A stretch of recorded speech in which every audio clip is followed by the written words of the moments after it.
Olá, galera. Boa noite a todos. É uma honra estar com vocês em mais uma sessão pipoca. Pipoca para vocês, né? Porque para a gente aqui é só conhecimento mesmo. E aí, galera, na noite de hoje nós iremos discutir o grandioso filme Estrelas Além do Tempo. Para discutir esse grandioso filme, eu conto aqui com a presença dele, o blogueiríssimo, segundo ele, belíssimo, cabelinho na régua, historiador Fábio. Rapaz, deixa de arte. Boa noite, galera. Enfim, uma satisfação estar aqui mais uma vez com vocês. A gente vai discutir aqui, como o Davi falou, né? Estrelas Além do Tempo, filmaço de 2016, que retrata ali o contexto da Guerra Fria, né? Então, é um assunto muito importante, principalmente para quem vai prestar vestibular. E a gente vai trabalhar aqui com várias feras, né, da vida, de outras áreas de conhecimento, matemática, geografia, e aí vai, física e por aí vai. Enfim, então o ideal seria a gente começar no básico, né, para falar do contexto da Guerra Fria, a gente entender o que é a Guerra Fria, e aí eu vou começar rapidinho, Davi, só falando, para a gente chegar nessa Guerra Fria, é interessante a gente falar do finalzinho ali da Segunda Guerra Mundial, né? Com certeza. Primeiro ponto, na Segunda Guerra Mundial, a gente sabe que a segunda rolou de 39 a 45, e em 45 a gente tem ali as bombas atômicas, né, na cidade de Hiroshima e Nagasaki, onde os Estados Unidos deram o recado ali. Primeiro ponto, a gente pode dizer ali que aquelas bombas, elas serviram para uma rendição do Japão, entre aspas, né, serve, obviamente, como vingança, lá por Pearl Harbor, né, que o Japão tinha atacado a base naval dos Estados Unidos. E, obviamente, isso daí já serve para um recado para a União Soviética. O que é que a gente precisa lembrar? A União Soviética e os Estados Unidos eram amigos. Só que a partir da Segunda Guerra deixa de ser. Eu costumo dizer, Davi, que é tipo aquelas menininhas. Eu acho que muita gente vai se identificar aí, tá ligado? As meninas se abraçam. Miga! Aí por trás aqui, filha da peste, vou pegar seu namorado. Então, é mais ou menos esse contexto, porque eles eram aliados, mas a partir da Segunda Guerra, a gente vai ver que eles vão se confrontar, entre aspas, porque a gente não vai ver uma guerra direta, mas sim uma guerra ideológica, através de ameaças e vários outros pontos. Então, Guerra Fria, Davi, como a gente poderia definir sem ser aquela piada de tio, né? Guerra Fria é porque ela não está quente. Como que seria essa Guerra Fria, então? Essa Guerra Fria, grande Fábio, ela, antes de entrar no conceito dela, você me lembrou de uma frase bem ilustre que historiadores usam muito para relação de amizade entre os países, que é a seguinte: países não têm amizade, países têm interesses. E quando o interesse que eles tinham em comum entre a Segunda Guerra Mundial acaba, inicia-se a Guerra Fria, que é uma guerra ideológica, porque você tem ali capitalismo contra o comunismo soviético, lutando para provar quem é o melhor para regir o mundo. Você tem também uma guerra econômica, porque os dois, além de sistemas ideológicos, são sistemas econômicos, e uma guerra militar e cultural. Por que o nome Guerra Fria? Porque ela foi literalmente fria? Não. É porque ela realmente nunca chegou a esquentar. Quando eu vou dar o exemplo da Guerra Fria, grande Fábio, eu costumo dizer que é aquela briga de moleque no 6º ano. Eles ficam só no ombrinho. Me dê uma tapa, vá, para você ver se eu não dou na sua cara aqui. O outro diz, venha você primeiro. Então, os Estados Unidos e a União Soviética, elas ficaram nessa. Tapa vai, tapa vem, ninguém dava a primeira tapa. Ficava muito no ameaça. A gente vai ver isso perfeito nesse filme, porque no filme ele se atém muito à guerra da corrida espacial. No filme eles disputam para ver quem vai conquistar o espaço sideral primeiro.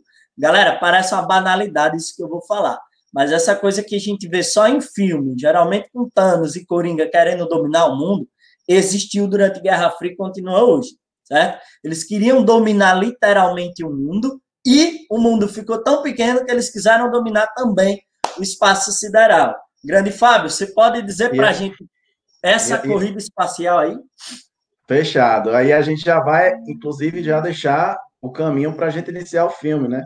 Então, o primeiro ponto, você falou em pontos extremamente importantes aí para a gente discutir, a gente vale ressaltar isso, né? Os países, a gente vai ter aí o que é chamado de mundo bipolar, né? A disputa desses dois polos e tal. E não é que os outros países necessariamente eram obrigados a seguir um regime ou outro, mas indiretamente sim, porque a gente está falando, como eu disse, de dois polos, de dois sistemas econômicos, e, por exemplo, a gente deveria falar aqui também do Plano Marshall, né, e da Comecon. O que é que os Estados Unidos vão fazer aí para, obviamente, ganhar apoio do máximo de países? Começa a fazer, conceder empréstimos e recursos para os países, sobretudo, se reconstruírem, aqueles que estavam na guerra. Só que por uma questão lógica, né? Para você ter esse apoio financeiro, você tinha, obviamente, que estar fechado com os Estados Unidos. Obviamente, a gente também tem a União Soviética, que faz algo similar, só que passa a ser chamada de Comecon, né? Conselho de Assistência Econômica Mútua. Na sequência, os caras prevendo ali, ó, esse negócio pode dar bagaceira aí, né? É os gurizinhos, como você falou lá, né? Mas pode ser que role. Então, vamos fazer o seguinte, vamos nos garantir. Então, também, além dessa ajuda mútua financeira, a gente tem uma ajuda militar. Daí a gente está falando da OTAN e o Pacto de Varsóvia.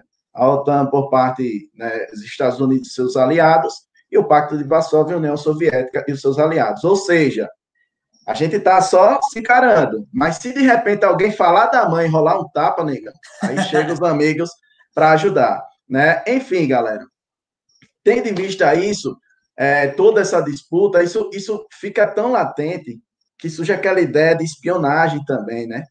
Aqueles filmes, aí surge a CIA, né? A KGB lá da União Soviética, a CIA dos Estados Unidos, onde a tentativa era justamente saber o que era que o outro estava tentando fazer, etc e tal. Mas para a gente chegar exatamente, a gente vai discutir mais pontos históricos, né, Davi? Mas para a gente chegar exatamente no contexto do filme, a gente fala da corrida espacial. A gente vai ter aí a disputa tecnológica entre essas duas grandes nações, né? Lembrando que essa disputa, a gente, quando fala de Guerra Fria, a gente vai falar de disputa espacial, armamentista, né? A gente já viu lá a bomba atômica que os Estados Unidos preparou, e em 49 a União Soviética começa a preparar também. Aí é por isso que o negócio vai ficando acirrado, né? Inclusive, grande Fábio, é bom salientar que a galera sempre enaltece demais as conquistas dos Estados Unidos, sendo que a União Soviética ela tem algumas bem impactantes, como a que você falou agora. A bomba atômica quer dizer, de hidrogênio, na verdade, mais poderosa testada até hoje é a soviética, que foi a dessa bomba. Então, e não só isso. E não só isso, os caras conseguiram colocar o primeiro homem no espaço, né? E tipo, saiu na frente aí da corrida espacial, que é isso que primeiro a gente vai discutir. Homem, primeiro satélite. Exatamente. E aí é que o negócio começa a ficar mais acirrado, né? E como você está falando, por que enaltecer tanto os Estados Unidos? Aí entra a parte midiática também. Você chegou a falar no começo aqui da live do cinema. Os super-heróis surgiram justamente, né, sobretudo nesse contexto.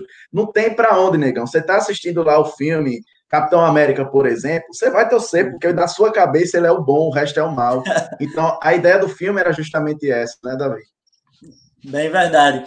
Todas as ideologias pregadas ali nos filmes são justamente para fazer a gente acreditar que os Estados Unidos é o mocinho e o restante é o vilão. Tanto é que eu sempre comento com os alunos, é só vocês fazerem um exame legal nos filmes, que os espiões eles são sempre bonitões, que nem eu e o Fábio, e os mocinhos, quer dizer, os vilões, na verdade, eles são sempre russos ou alemães e bem feios, bem deturpados, para a gente realmente não torcer por esses caras. E aí o Fábio ele fez um link maravilhoso, quando ele lembra que era uma época de batalha também entre a CIA e a KGB, as agências de espionagem. E quando eles vão conquistar o espaço, não era com o objetivo de que coisa linda, vamos mostrar e deixar um legado científico para todo mundo analisar depois. Não, era justamente para gerar essa rede de espionagem onde o seu amigo não conseguisse te ver espionando. Por isso, inclusive, que desenvolve a internet, uma rede de informações sem fios, capaz de passar informação sem ninguém interceptar tanto, né? Agora até que consegue, o Moro, inclusive, teve problema com isso lá no Telegram. Eita. Isso.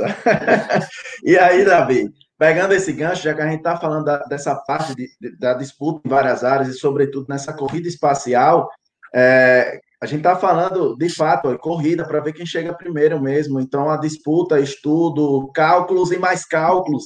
E aí a gente vai tocar num filme que é sensacional, Estrelas Além do Tempo, que não trabalha só essa questão da tecnológica, mas ele pega muito a ideia do racismo, o protagonismo e a luta das mulheres, sobretudo das mulheres negras, para ter o seu espaço. O filme ele vai trabalhar em cima disso, só que o ponto crucial ali é, sobretudo, o cálculo para fazer com que o homem pudesse ir para o espaço por lado dos Estados Unidos. Então, enfim, o filme ele gira em torno de 3 mulheres, né? O Davi que fala mais bonito, né? O nome da mulher, Catherine Johnson. Catherine Johnson, a Dorothy e a Mary Jackson. O que é que eu quero lembrar, galera? É um filme baseado em fatos reais. Isso daí é importante ressaltar, né?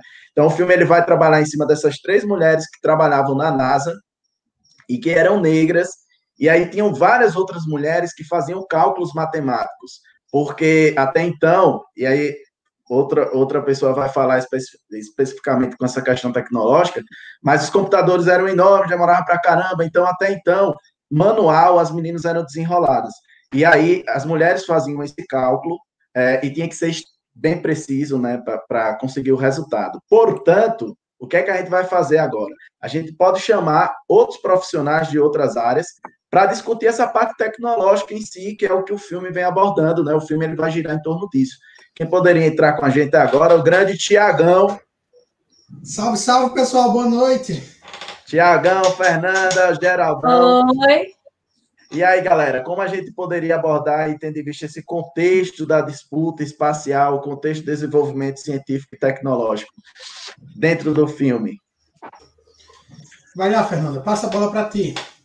Oxi, quem vai começar é Tiago, falando da parte, né, da tecnologia relacionada, e Joan que vai complementar também, que essa mais é a parte específica do Joan.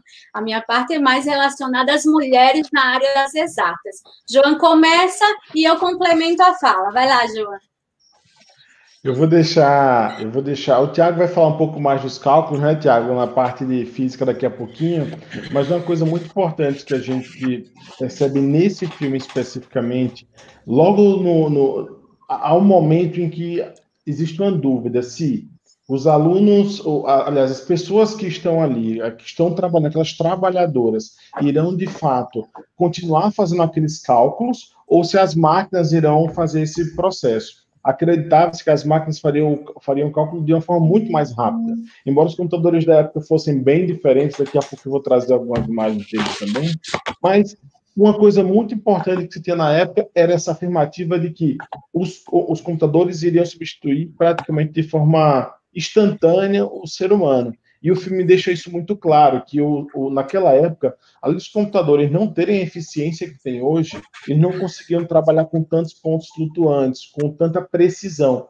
E isso aí, quando a gente fala de um foguete tendo que ir até o espaço e voltar, uma cápsula, na verdade, né, essa precisão de milésimos, centésimos, isso é muito importante nesse pouso. Hoje a gente tem foguetes como o da SpaceX que especificamente ele consegue ir e voltar e pousar em um local específico através do controle que acaba acontecendo dos propulsores, e o foguete passa a ser reutilizado. Então, isso é muito bacana hoje, mas naquela época a gente não tinha nada disso acontecendo.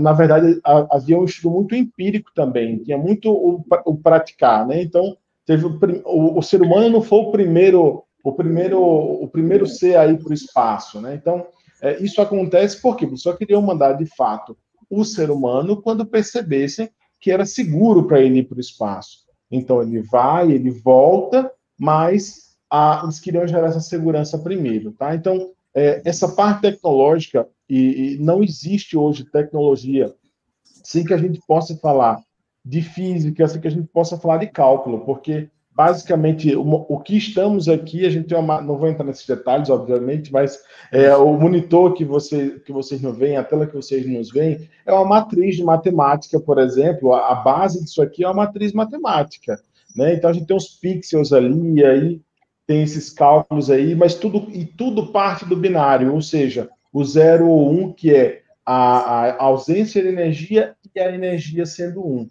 Né? Então, essa base que a gente tem, ela é fundamental para tudo que a gente tem hoje ligado à tecnologia. Tudo começou daí. Na verdade, a parte de computação começou lá na parte das grandes guerras, né? Quando se queria melhorar a precisão na parte balística. Então, a computação ela foi importante nesse momento. E eu acho que, para uma introdução, eu não quero detalhar muito agora. Eu vou segurar um pouco. Eu vou deixar o pessoal continuar aí. Pode falar, Fábio. E aí, para o Thiago continuar, eu acho que deve doer muito para essa galera, principalmente quem assistiu o filme, né? O tanto que os caras apanharam para fazer esse cálculo, conseguir sair, perceber que a Terra é meio oval, para o cara dizer agora que ela é plana, né? Mas tudo bem, escutei. Thiago chama. Terraplanista de plantão. Então, Já tem que criar um quadro nessa live com indiretas do Fábio. Desculpa, galera. eu já ia começar justamente com a fala que o Fábio antecipou, né? Isso só foi possível porque a Terra não é plana, pessoal. Agora imagine só, o cara lá, isso antes de Cristo, o cara prova que a Terra não é plana, sem nenhum aparato tecnológico, apenas com sombra de estacas. Hoje em dia, a galera tem acesso a tudo, a várias fotos, a várias imagens, e diz que tudo é manipulado, né? E fica difícil compreender essa ideia, né? Isso é um negacionismo científico muito grande. Tem um documentário da Netflix que os caras montaram para provar que a Terra é plana, e aí o próprio documentário, ele diz o contrário. Os caras gastaram um dinheiro enorme para provar que a Terra era plana e quebraram a cara. Então, imagina o prejuízo moral. Eu não vou nem falar do prejuízo financeiro, é o prejuízo moral de um cara desse, de um maluco desse. O problema da Terra plana é principalmente você explicar a ação da gravidade, né? Que a gravidade é uma força atrativa, né, que atrai os corpos em direção ao centro da Terra. Agora, imagina alguém na borda da Terra plana e alguém no centro, né? Essa gravidade, essa ação do campo gravitacional seria diferente, né? Inclusive, os planetas são redondos, né? Tem a forma aproximadamente esférica, é justamente porque é uma coisa natural, porque você consegue concentrar, basicamente, de maneira aproximada, a distância em qualquer ponto da Terra ter a mesma distância para o centro, quando a gente fala em superfície. Então, não tem como a gente ter um modelo de Terra plana. Isso já foi demonstrado, né? Como eu disse, por pessoas que não têm acesso a nenhum aparato tecnológico, apenas com cálculos matemáticos, né? Cálculos de sombra do Sol, né? Então, isso leva a gente diretamente para o filme, né? A corrida espacial para explorar o espaço se deu com base em tudo que era teorizado anteriormente, principalmente lá por Newton, a questão de gravitação dos corpos, de atração dos corpos, né? Entre corpos maciços. Então, negar isso, eles não teriam nem pensado em explorar o espaço, né? E principalmente se a gente vivesse século XXI com as ideias de teorias de que a Terra é plana, né? Não teria dado certo. Então, nós temos aí uma problemática, fazer cálculos extensos. Hoje em dia, os computadores conseguem fazer cálculos em frações de minutos. Hoje em dia está tudo muito mais prático, muito mais fácil e acessível, né? Agora, antigamente, não. Você tinha que fazer o cálculo ali à mão, cálculos manuais, no máximo com auxílio daquelas calculadoras grandes que o filme retrata, né? Para fazer cálculos simples. E outra, errou um sinal no meio do cálculo, já era, né? Já era todo o teu cálculo, toda a tua expectativa ali já era totalmente destruída. E outra, pessoal, revisar cálculo, onde você só errou um sinalzinho ali no meio da conta, é a coisa mais difícil do mundo, mais difícil e mais chata. Porque você tem convicção de que tu está fazendo o processo certo, mas tu errou um sinal ali, tu errou uma soma ali no meio do caminho, você já desgraça tudo, né? Você já perde o fim. Ou seja, com um erro de um sinal, você pode derrubar um avião, derrubar um satélite, você pode matar uma nação toda com um simples erro de sinal. Aí o aluno chega e diz, Tiago, professor, mas foi só um sinal. O que é que tem de diferente? Aí imagina a diferença, né, que vai fazer um sinalzinho lá, onde faz com que todo o cálculo desande. Pois é. Então, a gente sempre diz assim, entre 1 e menos 1, existem infinitos valores, né? Existem infinitos números. Então, se tu erra um sinal, tu errou totalmente o teu lado, né? Então, você errando um sinal, você pode ir para o lado negro da força, né? Se a gente fizer um parêntese aí. Por que você apontou para mim? Não. Do lado. Aponta para o Geraldo. Não, a câmera aqui, é o truque. Não. A minha cabeça aqui é o eixo gravitacional dessa Terra. Pronto. A Terra, o globo terrestre. É o seguinte, a Terra é plana, lembre-se da cabeça do Geraldo. Tá? Ô, galera, Essa brincadeira rolou aqui, porque no começo foi tudo coincidência. A gente tá falando aqui Estados Unidos, tá ali e o comunismo lá da União Soviética. Aí eu vim de vermelho, o cara de azul e botaram a gente um do lado do outro. Aí não tem pra onde. É interessante, se a gente for pegar o aspecto da geografia dentro dessa história toda, vocês começaram falando da Guerra Fria. E, sim, de um modo geral, a gente está falando de conquista de territórios. Sejam os territórios ali no período medieval, sejam os territórios depois da Segunda Guerra Mundial, sejam os territórios extraterrestres. Então, quando a gente pensa em conquista e dominação de alguma coisa, né, seja do capital, seja da ideia comunista, essa ideia de ocupar espaços, desejar espaços e querer mais espaços é uma necessidade humana. Parece que depois que o ser humano deixou de ser aquele cara nômade que partilhava tudo e tornou-se mesmo um cara que ocupava um terreno e dizia, esse pedaço é meu, a gente não consegue mais trabalhar essa ideia de partilha, essa ideia de divisão das coisas de forma igualitária. E isso não vai acontecer mais nunca, provavelmente. Mas o filme todo, ele está trabalhando justamente de maneira indireta essa necessidade de ocupação territorial, de dominação territorial. É interessante porque a gente vai ver a visão norte-americana. Estadunidense, eu gostaria muito de ver a visão russa, soviética, como é que eles enxergavam isso daí. A gente não tem filmes, eu ainda dei uma pesquisada para ver se tem algum filme dessa linha. Não tem a visão soviética, porque se vai ter essa visão, a gente consegue ter uma outra leitura também. É bom lembrar que na Segunda Guerra, os dois são aliados, né? Eles não são, um dos dois não é eixo do mal. Os dois saíram vitoriosos. Mesmo assim, nessa vitória, os Estados Unidos saíram com uma vantagem bem gigante. Se a gente levar em conta que o plano Marshall deu muito mais certo do que o cocô lá, que ficou jogado. Né? O plano Marshall acabou rendendo muito mais. Esse é um ponto. Não é só matemática que cai dentro da história, da ideia de planisfério, mas até a ideia de fusos horários, de latitudes e longitudes, a ideia do cartograma para saber a exatidão onde o cara vai cair, em que área de mar vai cair. E muitas vezes a gente fica questionando no primeiro ano para que vai estudar isso, por que é que eu preciso entender de latitude e longitude, a ideia de cartogramas. E o filme ele retrata isso de maneira bem bacana. É até muito mais didático do que muita aula que a gente vê por aí. De maneira muito simples, muito bonita de você tá visualizando. E uma outra coisa, só para dar duas outras coisinhas, só para dar o gostinho. Hoje nós completamos 75 anos do lançamento das bombas atômicas, né, esse período de bombas. O Japão hoje celebrou, porque o Japão celebra ano após ano esse acontecimento. Entre mortos imediatos e mortos nos dias posteriores, foram mais ou menos 140, 160 mil pessoas que morreram de maneira imediata, e a gente ainda escuta muita gente defendendo os Estados Unidos quando eles querem salvar o mundo, matando civilizações. Eles não se preocuparam com isso. E o outro detalhe é que as negras que trabalhavam no filme, elas estavam naquilo que era a senzala da NASA. Elas eram colocadas no subsolo. Elas não estavam num espaço bacana, específico. A moça tinha que caminhar quase 1 quilômetro de um ponto a outro para poder ir ao banheiro. Então, são detalhes que a gente tem que estar atento para ver o quanto a nossa civilização ela é suja, ela é complicada, ela é territorialista, minha gente. A gente precisa buscar e querer cada vez mais espaço, sem necessidade, muitas vezes.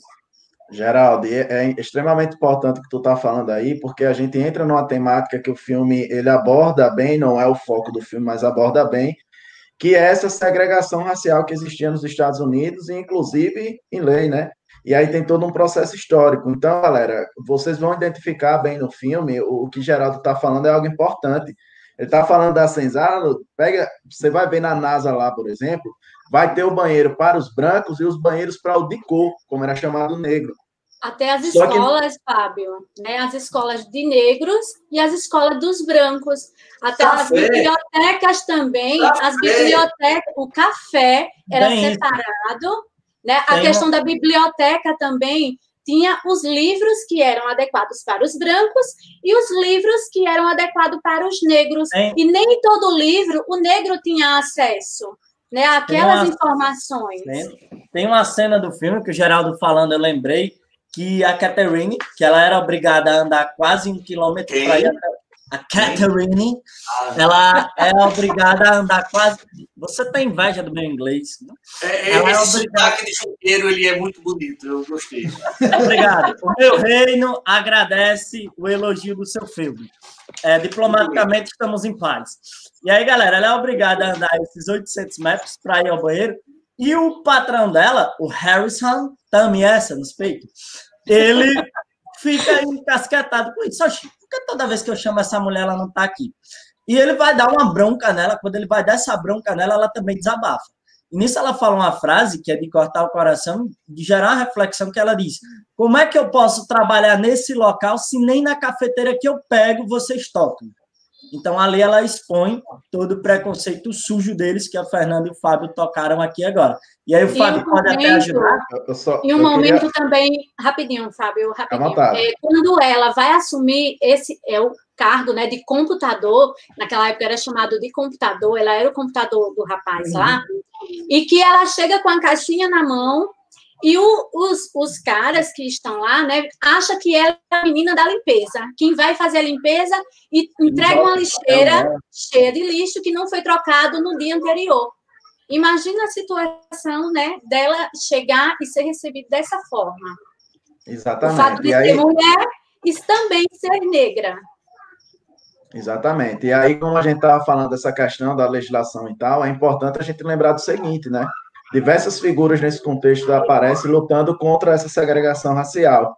A gente pode falar de Martin Luther King, que inclusive foi assassinado, né? A gente pode falar de Malcolm X e, sobretudo, a Rosa Parks, que é algo importante nessa ideia de separação, onde, por exemplo, está lá um ônibus e tem o negro sentado, se subisse um branco, ele tem que se levantar para dar espaço para o branco.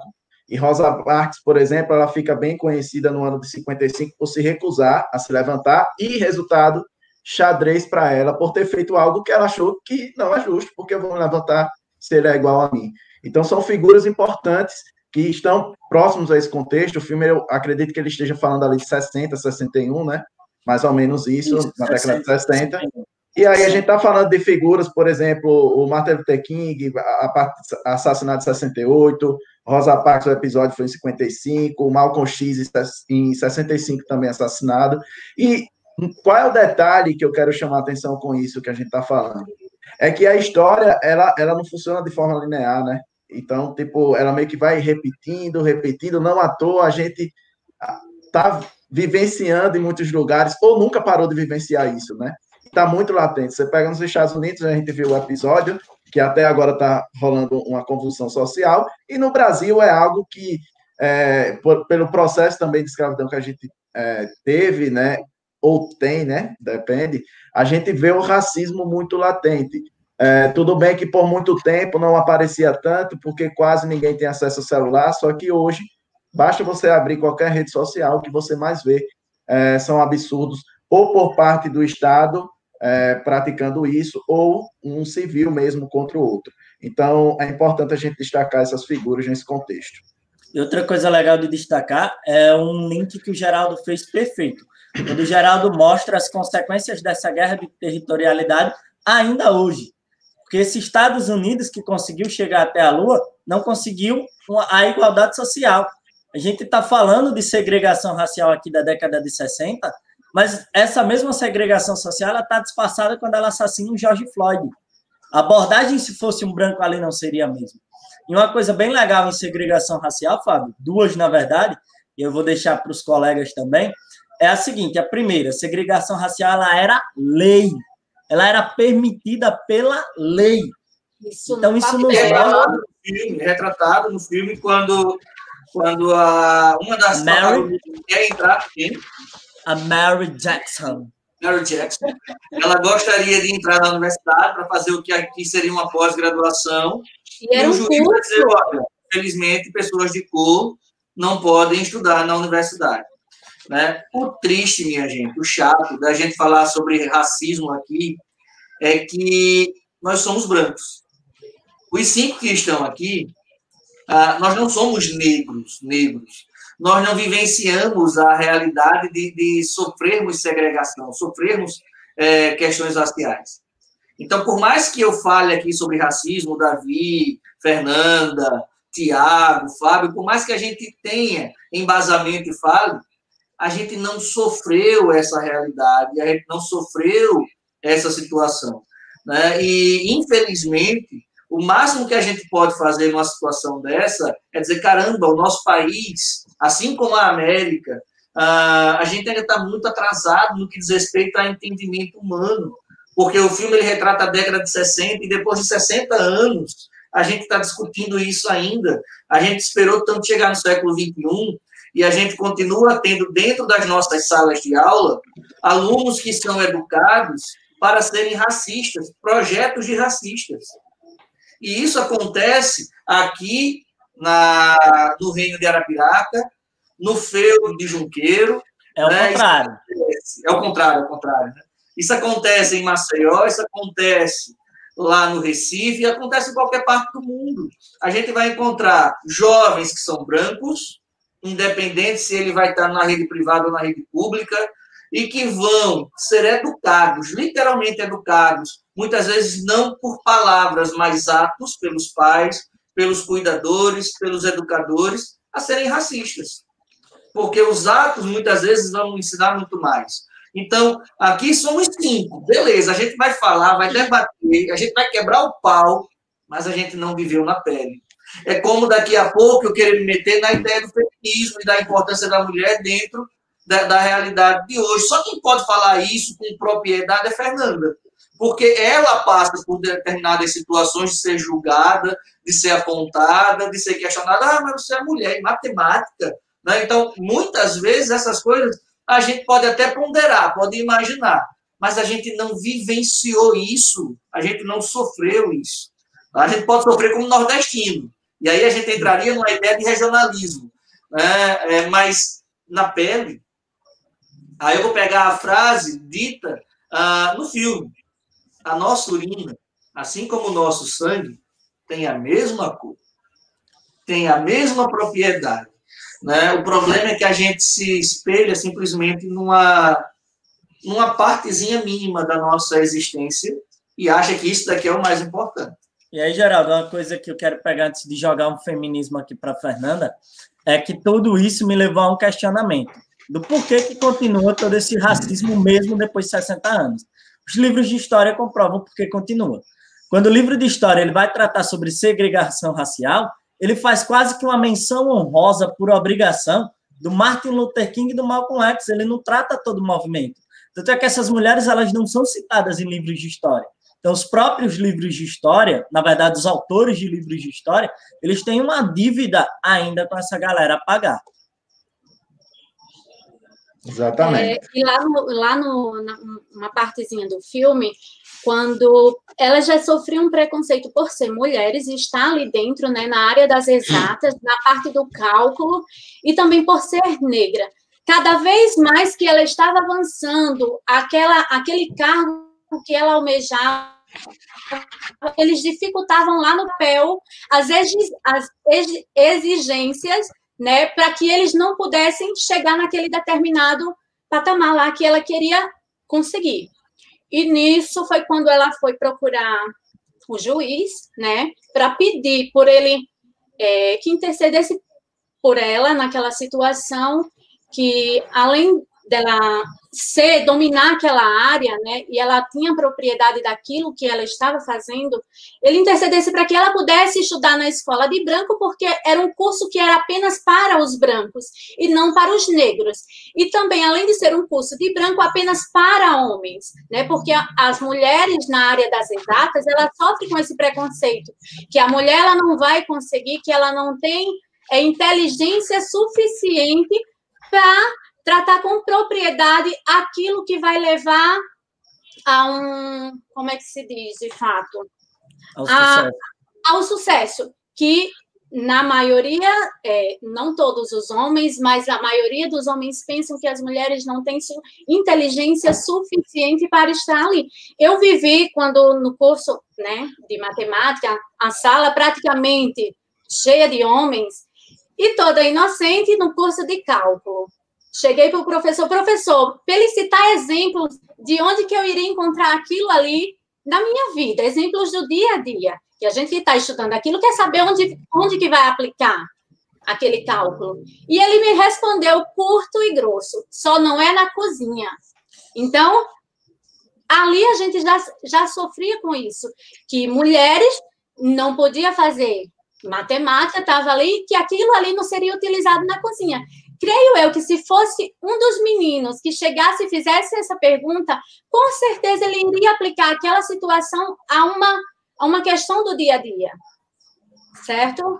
Exatamente. Fernanda, tu tá falando é extremamente importante, e eu não acho, tipo, não é fazendo defesa ao homem, não, ao contrário, é para dar uma voadora agora. Eu não acho que o homem ache que a mulher é burra. Na realidade, ele sabe da importância e do quanto a mulher é inteligente, na maioria das vezes até inteligente mais que o homem. Só que, na realidade, ele não quer perder o patamar dele de conforto.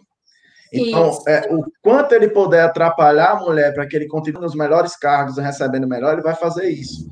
Então, isso é o mal do ser humano que está dentro desse homem perverso e miserável, né, que existe. E você vê que lá, Fábio, e os demais, que quando ela fazia os cálculos, que ela colocava a assinatura dela como proprietária daquilo que foi feito, ele fazia ela lá e retirar, e ele quem levava os créditos pelo cálculo que ela fazia, né? Porque, além dela ser negra, mulher também não tinha propriedade para aquilo ali.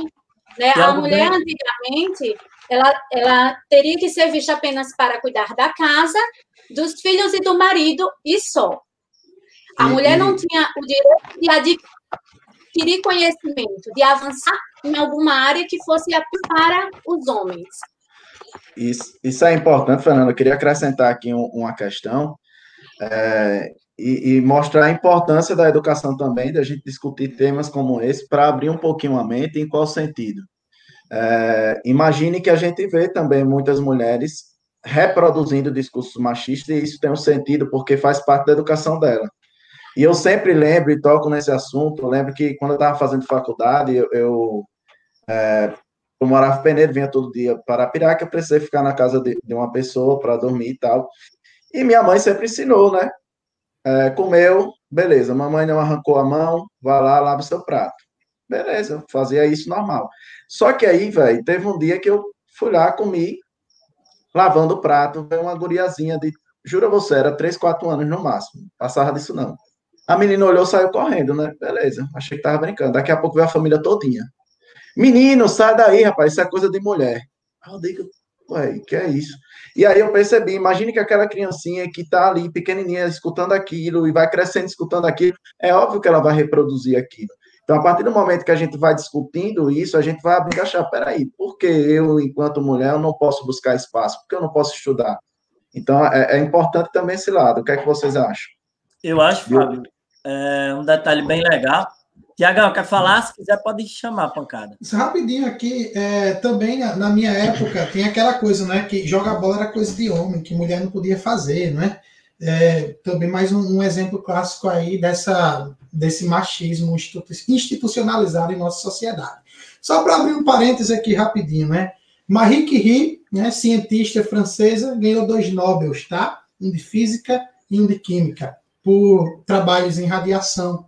Tá? Então, grande expoente aí, um dos grandes expoentes da física moderna, da ciência moderna, é a única dentre todos os cientistas que tem 2 prêmios Nobel.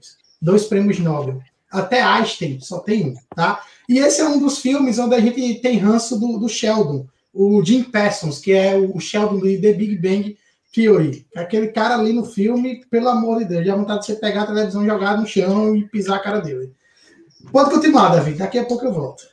Beleza, um parêntese que eu queria pegar do que o Fábio e a Fernanda falaram, para a gente ver mais uma vez o quanto que a mulher ela merece o seu espaço na sociedade, ela merece a dignidade como ser humano que ela é o seguinte: o feminismo ele começa justamente a ganhar força no pós-Primeira Guerra Mundial e ele se sacramenta no pós-Segunda Guerra Mundial.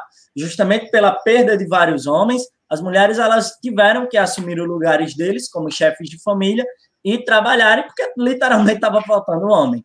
E nisso, um link bem legal da gente fazer é o seguinte, que enquanto homens maus geraram a guerra, o pós-guerra, mulheres guerreiras tiveram que assumir a bronca e dar conta. E aí o próprio filme mostra isso. Você vai ter uma das protagonistas que é viúva, mãe de 3 crianças, de 3 meninas, tem que trabalhar, tem que ralar o dia todinho e deixa as filhas com a mãe. É uma realidade nossa, é uma característica nossa. A gente tem uma quantidade estúpida hoje de mães de família, como chefes de família no Brasil, e a gente muitas vezes tem uma ideia de que o chefe da família vai ser o pai. Esses dias, no segundo ano, eu estava debatendo isso com os meninos, e é complicado a gente falar, muitas vezes, sobre determinados temas, porque a galera se fecha, muitas vezes, na sua defesa, na autodefesa, e não consegue entender, por exemplo, quando a gente fala que conceitos de família tradicional, elas são propostas e são desenvolvidas por um sistema, que é o sistema econômico. Quem sai ganhando com a família tradicional é um modelo econômico. Não são outras coisas. A gente vai usar a religião como desculpa, a gente vai usar a fé como desculpa, vai usar a guerra como desculpa, mas é o sistema que vai estar elaborando muitas vezes isso. Porque se eu pego o Brasil hoje, existe uma quantidade estúpida de mulheres que tomam conta de casa e que trabalham, que são o esteio da família como um todo. Isso é retratado no filme. Isso é mostrado no filme de uma maneira muito poética, é muito bonito a forma como é tratado, é conversado dentro daquela realidade. E a gente tem que estar muito atento. É tanto que quando a mulher ela começa a namorar, que é viúva, começa a paquerar, o cara dá uma bola fora terrível. Você trabalha na NASA, você é matemática, precisam de você, né? Porque é o estereótipo ainda hoje também. Né? Precisam de engenheiros, precisam de professores de matemática, professores de matemática. Eu não sabia que mulher fazia isso, né? Eu não sabia que mulher fazia isso. Ele não é bom de cantada que nem o Fábio, não, aquele cara. Vai. Fábio já cantou? Ô, Geraldo, eu queria puxar aqui. É isso, macho.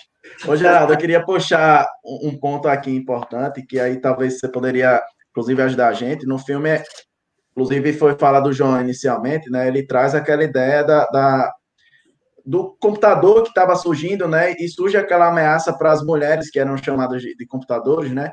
E agora, será que eu vou ficar desempregada ou não? E elas começam a estudar a programação justamente pensando em não ficar desempregado. Beleza, ou seja, nesse contexto ali a gente teve a ameaça da tecnologia com relação aos empregos. Hoje o avanço está muito, muito, muito maior. A gente fala de inteligência artificial, né? A gente vê, por exemplo, computadores que não têm ainda, né? A percepção de ter relações agora, é algo mais concretozinho, mas assim, os caras conseguem desempenhar muita coisa em curto tempo. Por exemplo, imagine já tem professor robô, só que ele não consegue controlar a sala, né? Mas o moleque fez uma pergunta, ele vai lá e já responde. É mais eficiente que a gente nesse sentido, inclusive. Então, o que eu quero dizer é o seguinte, diante desse avanço tecnológico, será que é uma ameaça para a gente ainda essa questão do desemprego? Se sim, você acha que em curto, longo prazo e, principalmente, caso chegue algo muito mais avançado que ameaça a gente, qual vai ser a forma de sobrevivência do ser humano, de modo geral? Vamos imaginar assim, um mundo sem pandemia demoraria 1 década, talvez 2 décadas, para a gente ter trabalhos em home office de maneira naturalizada. Em um mundo pandêmico, a gente adiantou aí 10 anos. E isso é muito grave. Santa Afra, uma boa parcela das escolas do mundo todo estão trabalhando de forma remota.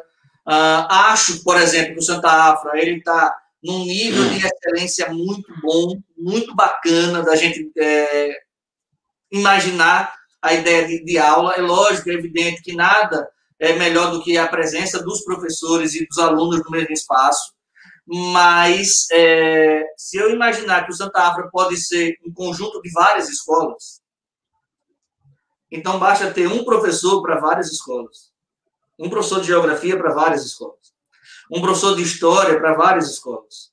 Alguns cursinhos online, por exemplo, eles pagam muito bem aquele professor, e aí o cara vai dar aula para 3, 4, 10, 20 mil pessoas, para quem vai fazer o cursinho preparatório para algum concurso, e ele vai ter um salário muito bom. Onde é que eu quero chegar? A gente vai ter uma redução muito grande de funcionários, uma redução muito grande de empregos, e a gente vai ter que aprender e reaprender novas formas de trabalho. Eu não acredito que o ser humano ele vai ser substituído por inteiro pelas máquinas, mas eu acredito que se o modelo de economia se mantiver desse jeito, a gente vai acabar se tornando como um elemento obsoleto. E aí, para quem já vive de forma obsoleta, sabe o que eu estou dizendo. Né? Se você não consegue entrar no mercado de trabalho, a pessoa com mais de 60 anos, ou o cara que está terminando agora a sua faculdade, dependendo do que ele está fazendo de faculdade, ele não tem experiência, ele não entra no mercado. Se você já é obsoleto, você vai entrar num processo de uberização. E aí vem um problema terrível. Não tem mais vaga para Uber, velho. Não tem mais vaga para os aplicativos de alimento. Já está lotado de gente trabalhando nisso daí. Então, a gente vai ter que estar reinventando a roda o tempo todo para tentar manter-se vivo. Eu acho que ou a gente muda, Fábio, esse processo econômico que a gente está vivendo. Alguns autores até já dizem, é um grande debate que está acontecendo hoje, que esse modelo econômico está falido, já não tem mais jeito, a gente vai ter que inventar uma outra forma de viver. Outros dizem que ainda existe uma possibilidade de sobrevida, que a gente consegue ainda mudar o modelo de sistema, o modelo de olhar o outro, mas o fato a gente está cada vez mais tecnológico e cada vez mais refém dessa tecnologia. Então, todo o trabalho, todo o modelo de trabalho está se voltando para isso. O ser humano vai ter que se adaptar a isso, ele vai ter que se igualar a essas realidades. Então, vai ter emprego? Vai. Vai ser para todo mundo? Essa vai ser a interrogação. Porque para ser para todo mundo vai ter que ter acesso, entre outras coisas, à educação e formação. E nem já não é, na realidade, né? Nem todo mundo tem esse acesso. Então, a gente vai voltar a um escravismo de capital. O cara vai sobreviver, ele não vai viver, ele vai sobreviver ganhando muito pouco e fazendo alguém ter um lucro estúpido. Então, esse modelo econômico, ele vai privilegiar alguns. E aí vem um negócio que é muito chato, que é muito sério. Se você não tiver muito adaptado a mudanças, você é descartado. Você é deixado de lado. Não se descarta ser humano. Mas dentro do modelo de capital, é o que acontece. Porque eu vou ser avaliado o tempo todo, vou ser avaliado como profissional, vou ser avaliado como pessoa, vou ser avaliado como cidadão, e naquela avaliação vou receber uma ficha dizendo, olha, infelizmente você não está apto, porque esse detalhe aqui você deixou passar. Então, isso daí é muito chato, é muito complicado, porque a gente muitas vezes não entende essa realidade. A gente não consegue compreender essa realidade. A gente já está tão imbuído disso, a gente já acredita que isso é o certo, que a gente não sai dessa meta. Eu digo, ontem eu dizia numa live, a gente precisa querer aprender todo santo dia. O querer aprender, ele é necessário. Não é o querer substituir, não é o querer deixar de lado. É aprender para ser melhor. Né? Eu tenho que aprender o tempo todo. Eu tenho que estar atento às coisas e às mudanças o tempo todo.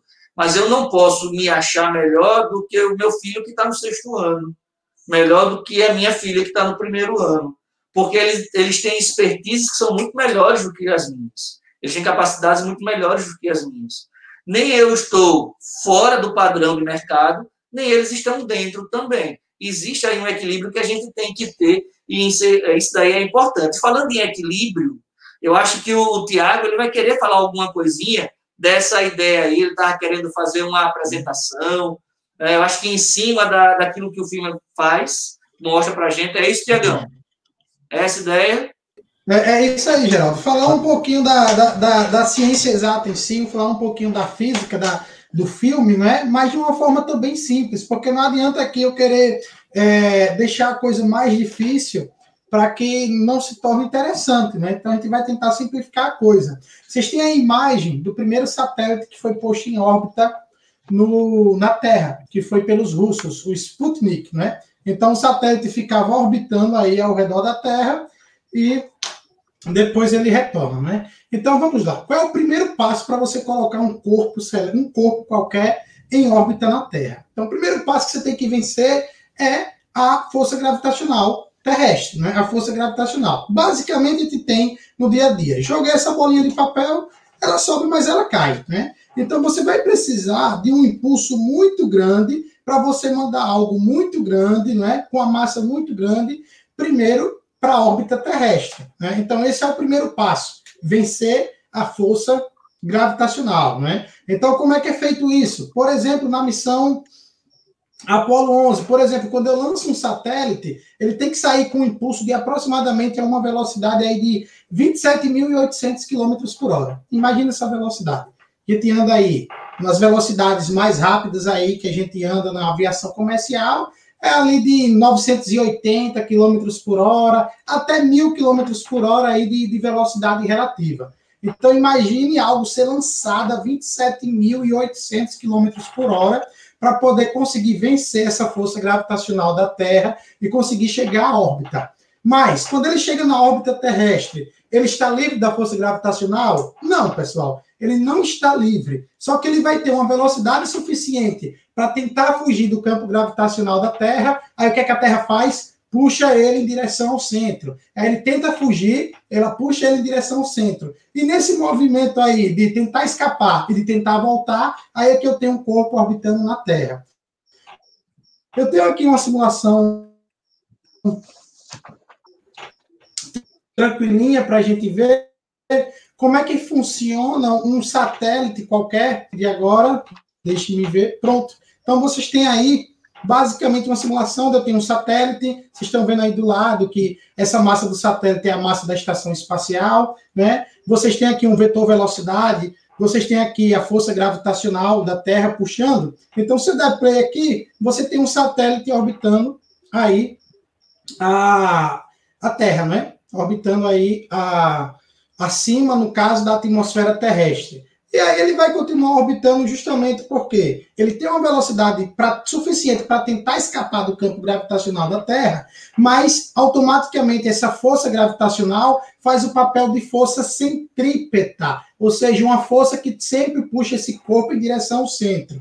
Então, enquanto ele tenta escapar, a força gravitacional puxa ele de volta, e nesse movimento de tentar escapar, e nesse movimento da Terra puxando ele de volta, é o que nós temos essa órbita aí em torno da Terra, tá? Então, basicamente, o filme trata do lançamento de um homem ao espaço. Ainda não trata da missão Apolo 11, que, se eu não me engano, é 10 anos depois. Mas, basicamente, você tem a mesma ideia. Preciso fugir da força gravitacional da Terra, mas não fugir de vez, porque eu preciso ainda estar dentro do campo gravitacional terrestre para que eu consiga orbitar. Chegando lá, eu preciso ter uma velocidade para me manter orbitando, né? Porque se eu não tiver velocidade, se eu cessar essa velocidade, o objeto vai voltar, vai reentrar na atmosfera terrestre.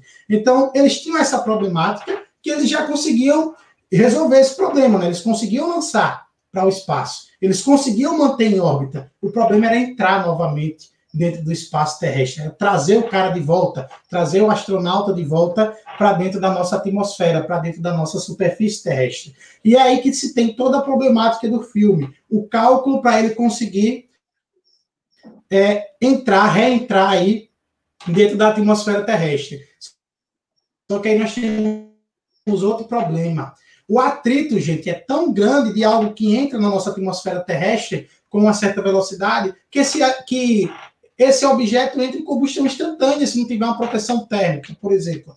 É por isso que as estrelas cadentes nada mais são que pedaços de cometa que adentram a nossa superfície terrestre e entram em combustão. Então, aquela luz que a gente vê nos céus de uma estrela cadente nada mais é que um pedacinho de pedra que pegou fogo ao entrar em combustão. Como é que a gente pode ver isso no dia a dia? Esfrega as mãos. Ao esfregar as mãos, vocês sentem que elas aquecem. Por quê? Vocês estão gerando atrito entre as mãos de vocês, né?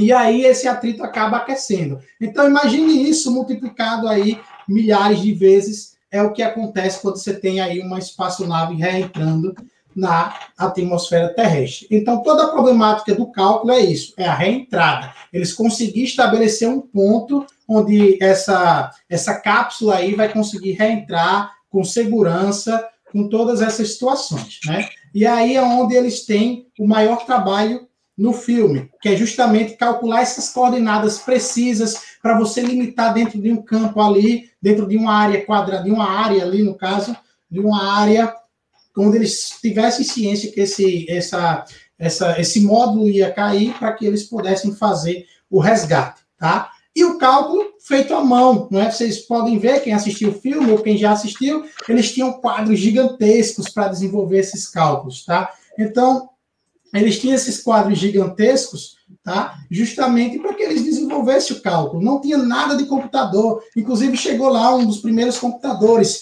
o IBM, ocupou uma sala enorme. Ele tinha capacidade de fazer muitos cálculos, mas ele precisava ser programado. Então, não tem como o computador fazer as coisas sozinho. Ele precisa de uma programação. Então, você tem que ir lá, dar um comando, dar uma instrução, criar um algoritmo, e aí, em cima daquilo é que ele vai calcular. João depois pode explicar melhor essa parte. E aí, basicamente, uma das atrizes, né, dos personagens principais, eu esqueci o nome, se Davi puder me ajudar, que é a supervisora. Davi, qual é o nome da supervisora? A Dorothy, né? Isso, hein? Inclusive, ela vai numa biblioteca pegar um livro de Fortran, que é uma das primeiras linguagens de programação computacional existentes e que são usadas até hoje. O pessoal das exatas, o pessoal da física aí usa muito Fortran para calcular algumas variáveis, tá? Inclusive, ela sofre ainda o preconceito, o pessoal já comentou, porque ela vai pegar justamente esse livro. Aí chega a mulher lá e diz, olha, aqui não é o lugar de negros, né? Você tem que ir para a parte de negros. Mas ela disse, eu quero esse livro que não tem nada. Ela disse, por que não é para vocês esse livro? Diga, Davi. E aí, Tiagão, um link bem legal que você lembrou perfeitamente é justamente o preconceito até nisso.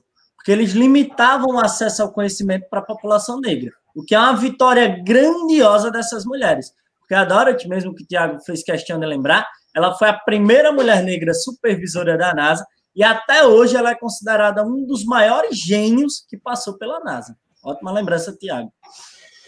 Pronto, então voltando, ela conseguiu programar o computador, a galera lá, ninguém conseguia fazer o computador funcionar, ela foi lá, conseguiu fazer o computador funcionar, e esse computador executou bem os cálculos com base na ideia da outra. Qual é o nome da outra, Davi? Catherine, isso, não é?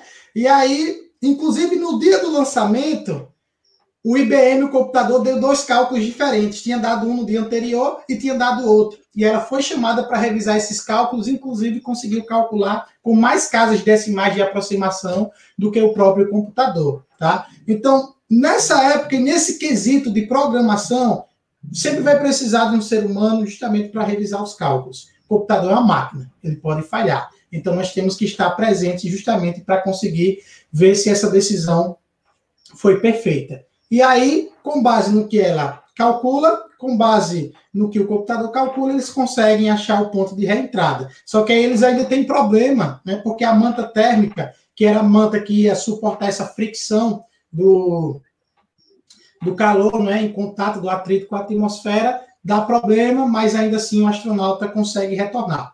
E uma curiosidade, para quem assistir ou quem já assistiu, lá na hora eles mostram a cápsula lá já orbitando a Terra, e essa cápsula gira em torno do próprio eixo. Vocês sabiam por que ela tem que girar em torno do próprio eixo? E a missão Apollo 11 também tinha isso, né? Um giro em torno do próprio eixo. É porque lá no espaço, pessoal, ou é 8 ou é 80. Ou você é queimado pelo Sol, ou você é congelado na região que o Sol não irradia. Então, ela tem que fazer esse giro em torno do próprio eixo justamente para compensar e equilibrar essa situação muito quente e muito fria. A Apollo 11, por exemplo, ela dava um giro em torno do próprio eixo em 20 minutos, que é para compensar o calor excessivo do Sol e o frio excessivo do lado que não tem o Sol, do lado espacial que não tem o Sol. Então, tudo isso só foi possível graças ao avanço tecnológico, graças às teorias físicas que foram criadas lá na Idade Média, inclusive por Galileu, por Newton, e que são desenvolvidas até hoje, que são usadas até hoje na engenharia, enfim. E isso daí permitiu, hoje em dia, nós termos satélites orbitando o nosso planeta, né? Satélites de telecomunicação, satélites meteorológicos. Então, se nós estamos hoje numa live, é porque nós temos aí um acesso muito grande a essas tecnologias espaciais. Nós conseguimos... é bom a gente pontuar que não são de todos os locais do planeta que uma nave pode ser lançada, um satélite pode ser lançado. Existem áreas específicas, né? Por isso o Cabo Canaveral, por isso aqui no Brasil existe uma região muito desejada no Nordeste para lançamento de foguetes, justamente porque são pontos específicos de janelas espaciais. Né? E aí volta para essa questão militar. Quanto mais espaços possíveis de lançamento eu tenho sobre o meu domínio, mais fácil vai ser para que eu possa dominar não só o espaço físico, mas o espaço aéreo também, seja por satélite, seja por armas. Porque é bom a gente lembrar que já houve um presidente americano que foi ator, que ele gerou uma situação pesada na década de 80, o tio Ronald, justamente porque ele queria dominar o espaço e, através dessa ocupação espacial, apontar armas para áreas da União Soviética. Né? Então, essa ideia também é importante, a gente está sempre atento, tá ligado? Perfeito. Eu queria, João, só parabenizar a apresentação do Thiago, foi perfeita, né? E, ao mesmo tempo, galera, eu queria pedir desculpa pelo João e pelo Thiago, por os terraplanistas aí, né, por ter postado essas imagens em um globo, mas cientificamente os caras me encontraram outro exemplo, então tem que usar esse. Entenderam a piada, né? Parabéns, foi perfeita a apresentação, galera, perfeitamente.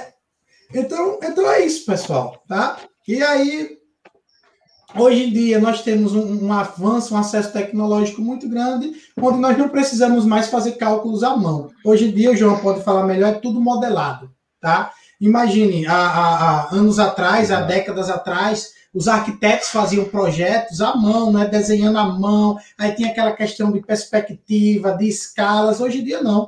Hoje em dia, você já tem um programa que você faz tudo, você já dá escala, ele já faz todo o 3D da situação. Antigamente, né, puxando para um lado aí mais palpável da arquitetura, algo mais visual, as plantas baixas eram feitas à mão, e se você quisesse um 3D, você tinha que construir uma maquete do zero, ou seja, o próprio arquiteto. Hoje em dia, não. Hoje em dia, o cara chega lá, joga no computador, claro, faz toda a modelagem no computador, mas o computador já gera o 3D. Os engenheiros também, né? Cálculos todos à mão, tinham que ser revisados, por mais que passassem pelo computador. Hoje em dia, você pega, por exemplo, eu já assisti um documentário, e que na época de projeção lá da Torre Eiffel, tinham duas torres. Tinha do Eiffel, do Gustavo Eiffel, e de outro, que eu não me recordo o nome. Né? E aí, hoje em dia, o pessoal, através de modelagem matemática, modelagem computacional, eles jogaram as duas torres em uma simulação e viram que a do cara não ia ficar de pé.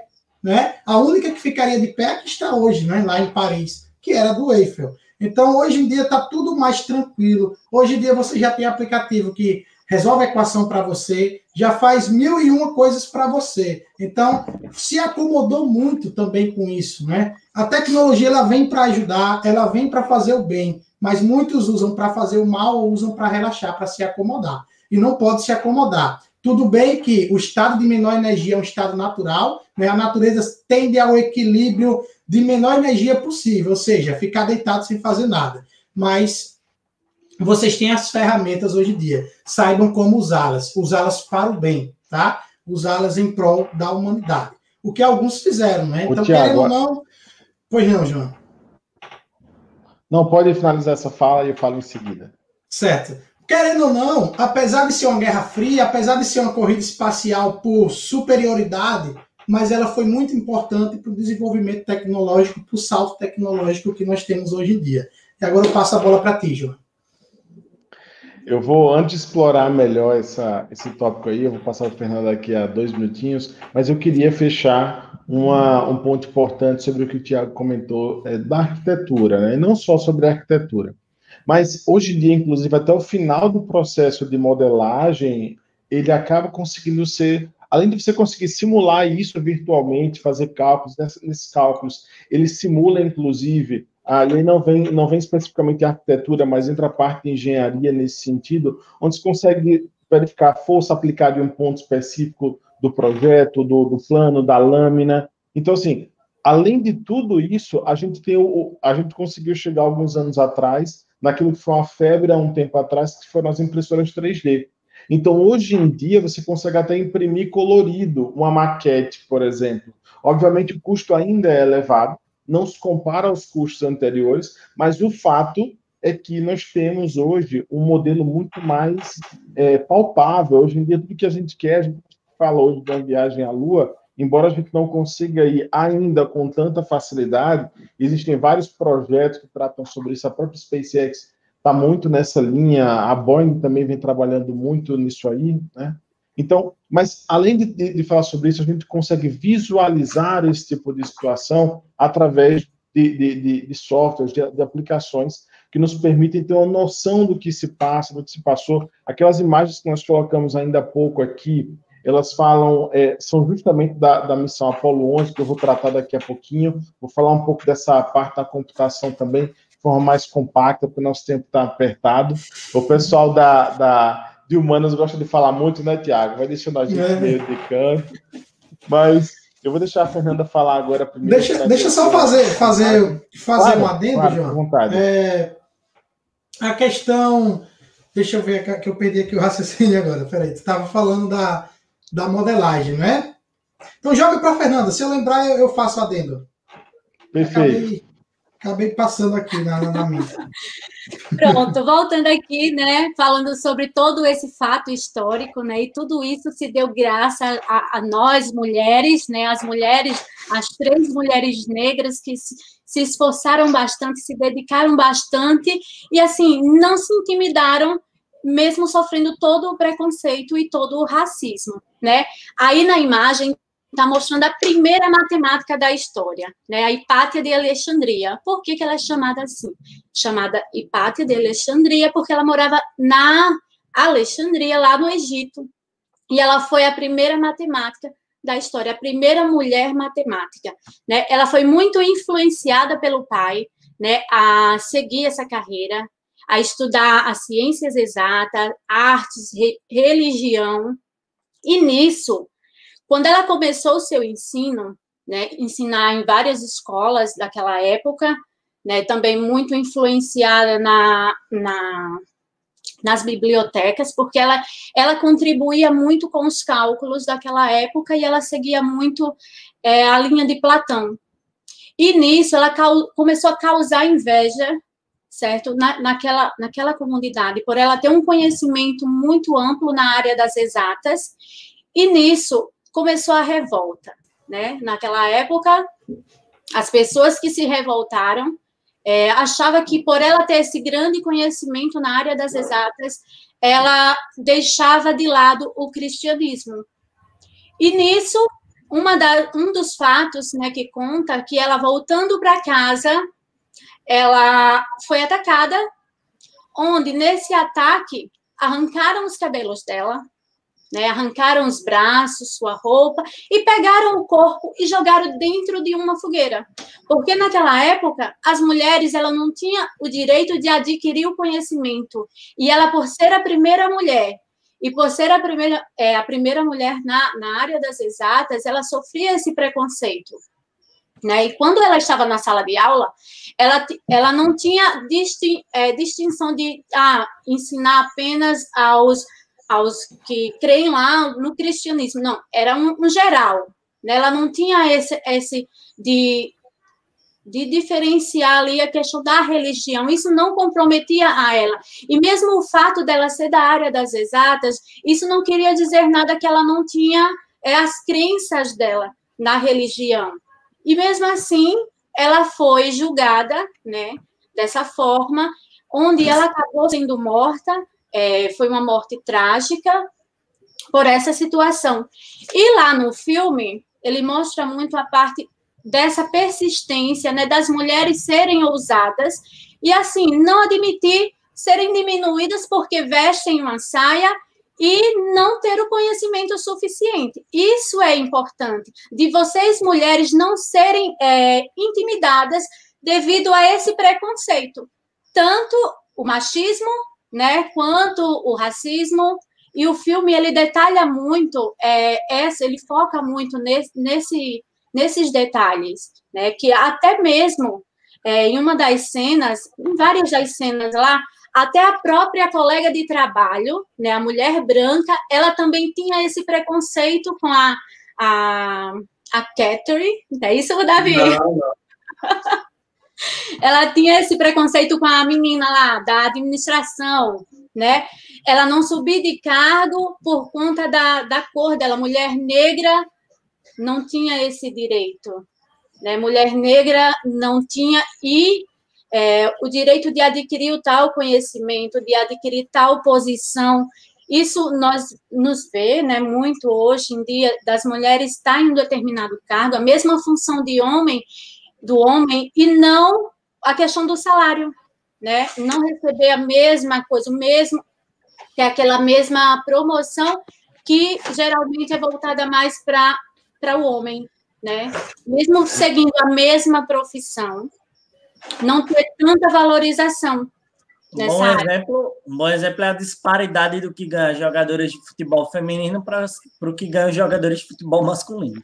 Vamos trazer uma realidade mais próxima. Vou pegar o comércio, por exemplo. Há algum tempo atrás, as lojas, elas tinham os vendedores que trabalhavam com a venda de geladeiras, eletroeletrônicos, aquilo que é mais pesado, e as meninas, as mulheres, elas ficavam nos balcões, vendendo materiais menores e, por tabela, recebendo menos que os caras que tinham direito a uma comissão maior.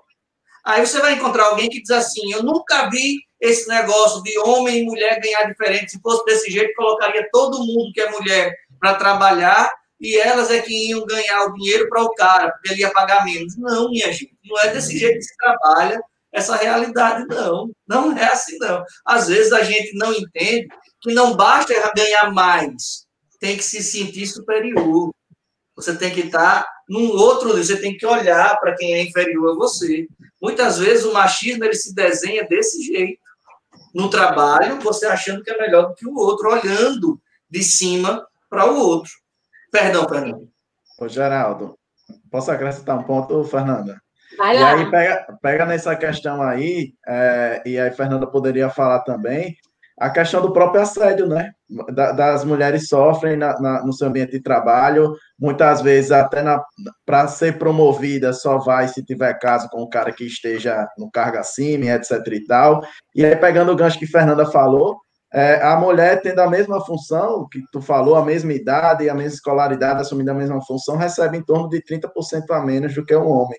Explicação lógica para isso não tem, né? Há quem diga que é porque a mulher é engravida. Aí eu só queria, na realidade, dar um conselho. Eu queria dar um conselho, na realidade, aqui, para as meninas que estiverem assistindo aqui, é um conselho básico. Estudo. Vocês estão vendo no discurso da gente, vocês estão vendo na prática, talvez não tanto na prática, porque ainda estão dependendo dos pais, mas, de modo geral, a situação é crítica. Quando você terminar os seus estudos, ou você dá um rumo na sua vida, estuda para conquistar e não depender de ninguém, ou você vai estar dependendo de macho. Desculpe o termo. Então, o que é que eu quero dizer aqui, galera? Estude para que você não dependa de macho nenhum. Porque quando o cara diz lá, eu não quero que você trabalhe, meu amor, ele não está preocupado se você vai trabalhar e chegar cansada, não. Ele está, na realidade, querendo ter uma ferramenta de poder. Porque você não vai estudar, não vai trabalhar e vai depender do salário dele. Então, essa é a lógica. Então, estude. Não vá nesse lero, não, de que eu estou preocupado com o seu cansaço. Aí eu jogo aí de novo para a Fernanda. Verdade. Falando sobre essa questão do assédio, né? No xadrez, vou citar aqui uma reportagem que saiu há pouco tempo, onde que as mulheres iam jogar xadrez para tirar a atenção dos homens, e foi proibido que as mulheres tenham até uma roupa específica onde as mulheres têm que vestir para poder jogar lá o esporte. Até isso, as mulheres, ela sofre preconceito, que o homem acha que a mulher não é inteligente o suficiente para dominar o xadrez. Até na questão desse esporte da mente, né, eles também vêm com com essa parte de que as mulheres não podem, as mulheres não são capazes. Né? Tá ali para jogar, para brincar, mas que ela não é capaz de adquirir conhecimento suficiente para estar ali para competir com os homens. Acho que tem uma coisa mais grave aí. Se tem uma roupa específica, é porque o cara vai justificar que a mulher ela está assediando ele, ou está se fazendo assediar-se através da roupa, né? Eu acho que é muito mais grave isso do que simplesmente achar que a mulher não tem a capacidade de jogar xadrez. Eu não sei jogar. Se eu for jogar dama, eu apanho. Né? Quem dirá xadrez? Então, imagine a bagaça. Não é uma questão da roupa em si, mas é para onde o jogador vai querer desviar o olhar dele. Se vai estar bem vestido ou mal vestido, se vai estar com muita ou pouca roupa, tem que saber se ele está com a intenção de querer jogar ou não. Pois é. Eu acho... Vá. Não, fala. Esse ponto é extremamente importante, né? A ideia de utilizar a mulher justamente apenas como objeto sexual. Seja como a gente falou do assédio, muitas vezes você vê até em áreas estratégicas de venda, coloca a mulher para chamar atenção. Não sei se vocês se recordam, pega aí, propaganda de cerveja, por exemplo. O que é que mostra? A mulher de um biquinizinho, do cordãozinho cheiroso, porque chama atenção, o cara fica lá preso. Né? O cara fica olhando aquela ideia lá, então é uma forma de chamar atenção. Então, muitas vezes, nas propagandas, a mulher, quando é utilizada também, é justamente como objeto sexual. E o legal, Fábio, é que o filme mostra um bom exemplo de empoderamento feminino, né? Que é tão deturpado. Em nenhum momento se utiliza da ideia sexualizada. Em nenhum momento do filme. Né? E poderia fazer. Em nenhum momento. A beleza do filme passa por isso também. Ele é muito poético nesse trato de como ele vai passar as mensagens que ele quer que a galera entenda. Então, é um filme muito bom, principalmente para as meninas elas terem essa noção. E que o seu empoderamento, ele vem, assim como de todo mundo, pela inteligência e pela personalidade. É um filme que está num tempo onde Martin Luther King está tentando quebrar isso, como o Fábio bem lembrou, e aí eu destaco a frase do Martin Luther King: eu tenho o sonho de que os meus filhos não serão julgados pela cor da sua pele, mas sim pela qualidade de seu caráter. O filme ele mostra muito isso, que elas tinham muito essa qualidade de caráter. Então, galerinha, é um filme bom para a gente ver que era um preconceito muito forte na época e elas conseguiram romper. Então, por que nós não iremos conseguir romper hoje essas amarras que ainda nos prendem? E aí, antes do patrão botar a gente para fora de novo das humanas, né?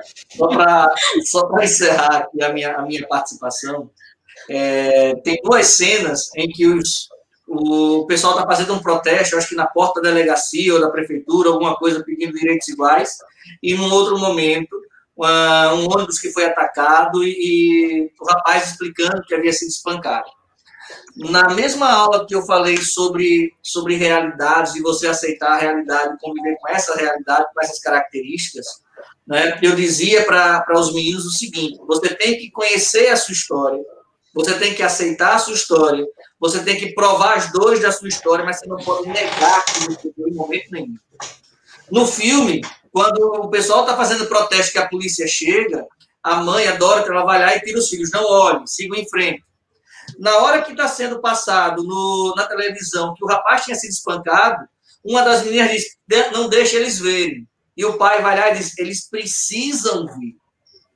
A gente precisa conhecer quem somos, quais foram as nossas histórias, o que nos fizeram chegar aqui agora. Tá? Pegando todos os contextos. Eu digo diariamente para os meus alunos: no dia que a mulher e o negro entenderem qual é o papel e a força que eles têm, não existe minoria, minha gente. Mulher é maioria no Brasil. Negra é maioria no mundo todo, no Brasil. E a gente fica falando de minoria. A gente tem que começar a trabalhar isso de maneira muito clara. Tanto que se a gente pegar, por exemplo, a eleição esse ano, 77 milhões de eleitores são mulheres, 70 são homens. Mas quando a gente vai ver os cargos de eleitos, a maioria são homens.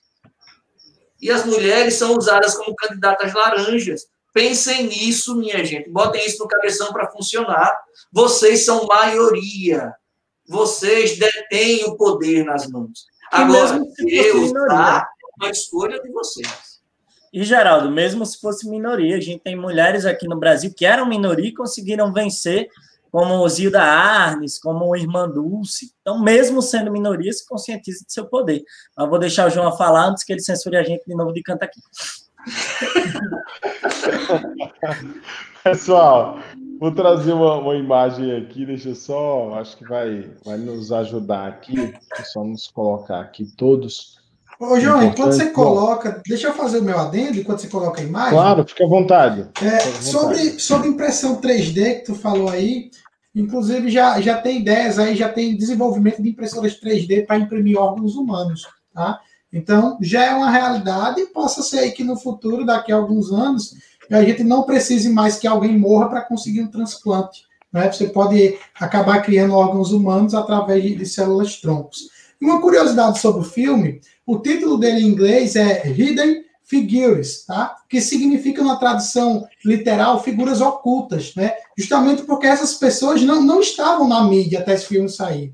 A exploração espacial não passava por essas pessoas, que foram de extrema importância justamente para o que aconteceu na época. E agora eu volto para ti, João. Pode falar. E aí, só deixar a interrogação no ar para jogar para o João. Será que esses órgãos, por exemplo, ele vai para o ser humano mesmo ou para o rico? Ou será que o cara da periferia vai ter acesso? E aí eu jogo para o João. Eu jogo, é só uma reflexão individual aí, não precisa nem comentar. Não, mas eu vou puxar exatamente nessa linha aí, viu, Fábio? O que você, assim, isso não é algo novo, tá? Na época em que eu fazia faculdade, e isso infelizmente já tem algum tempo, a gente já trabalhava sobre isso, já falava sobre isso. Eu tive a oportunidade, inclusive, de ter uma oportunidade, digamos assim, de assistir, inclusive, a palestra de um dos integrantes, na época, da Apollo 11. E foi muito interessante, foi incrível. A faculdade, na época, conseguiu trazer ele aqui para o Brasil, foi fantástica a palestra dele. Mas, além disso, uma coisa que eu achei fantástico na construção dessa missão específica era o fato de ter tão pouco recurso, assim, havia tão poucas possibilidades para se acertar, a verdade é essa. Era uma missão que envolvia muito, literalmente era um tiro na lua e vamos ver no que é que isso vai dar, né? Então, esse é um ponto muito importante, esse é um ponto chave. E junto a isso, eu não sei do que é que vocês estão rindo aí, então já vou descobrir. Desculpa, eu não estou aguentando. Pessoal, a gente tem um chat aqui, chat privado. Eu tenho certeza que eles estão falando alguma coisa que eu não quero nem olhar. Deixa a galera curiosa, porque se prender riso é pior, que vai gargalhar na sua fala, mas não é possível, não. Ele tocou no assunto. Podem comentar o que é, Geraldo, para o João terminar. O Geraldo, com macacada, falou em impressão 3D, ele está dizendo, será que vão fazer cabelo para minha cabeça? Não, a produção não vai dar conta. Então, velho... voltando. Mas um ponto-chave que nós temos aí em relação a isso é ali a gente tinha muita coisa de tecnologia nova, muita demanda nova, e aí eu trago um ponto, ainda dentro da parte de História e Geografia, grandes avanços que a gente teve vieram através das grandes guerras, vieram através de competições como essa. O que a humanidade ganhou na época, foi feito um cálculo hoje em dia, passa-se nos valores atuais de 1 trilhão gasto. Então, assim, é uma coisa impensada hoje em dia se gastar um valor assim por uma competição. Óbvio, não é só uma competição. A gente sabe que a gente está assistindo satélites, inclusive o Sputnik entra nisso. A primeira transmissão durou 22 dias, né? Então ele transmitiu durante 22 dias para a Terra, e era algo bem para teste, mas era um teste que nos fazem hoje ter o GPS, que nos fazem ter satélites ao redor da Terra inteira. A própria SpaceX, eu falo muito, pessoal, da SpaceX, porque é, de fato, uma empresa privada que hoje busca, então, assim, ajudar a colonizar o espaço. Não é à toa que não se imaginou a NASA trabalhar com a SpaceX, com a empresa privada, para fazer o envio. Na verdade, o foguete é da SpaceX, né? E os tripulantes são da NASA. Então, a NASA encomendou uma viagem a SpaceX, né? Então, isso é uma coisa bacana, mas para a gente chegar na tecnologia que a gente tem hoje, todo esse passo, ele passa por processos. E aí eu trago a questão da impressão de órgãos, né? Isso aí, como eu falei, lá na faculdade, há 10 anos atrás, já se discutia e já se começava a fazer esse tipo de impressão. Obviamente, são impressoras posso dizer, de altíssima tecnologia, custo muito alto, que a gente, veja, isso tem 10 anos, e mesmo assim, isso ainda está em fase de testes. E era engraçado, porque na época a gente já discutia que órgão iria ser construído primeiro. E um dos primeiros que foram testados, foram dois. A parte de coração, que, obviamente, o corpo inteiro eles vão tentar construir, digamos assim. Mas o mais fácil era o pulmão, né? Porque ele pela estrutura, pela composição, digamos assim. Se tivesse alguém de biologia aqui hoje, iria me ajudar bastante. Mas havia toda uma parte técnica que auxilia nisso. E o ponto-chave aqui se isso aí vai chegar para todo mundo, acho muito difícil. Mas, pelo custo, eu acho muito difícil de realmente isso ser algo assim aberto, né? Assim, algo público. Tem um filme que fala disso. Tem um filme que fala disso, dessa questão de órgãos, que é o Homem Bicentenário, né? Só que não há... Sim, boa. É bacana a gente também discutir sobre isso. Bacana. E aí, já está puxando gancho para a próxima, né, Geraldo? Mas... Eu ia puxar para outra coisa, mas aí... porque você está falando de tecnologia, a ideia é o seguinte, existe um delay de tempo, por exemplo, da comunicação. A gente está falando agora, e só daqui a alguns segundos é que vai sair o que a gente falou agora lá no YouTube.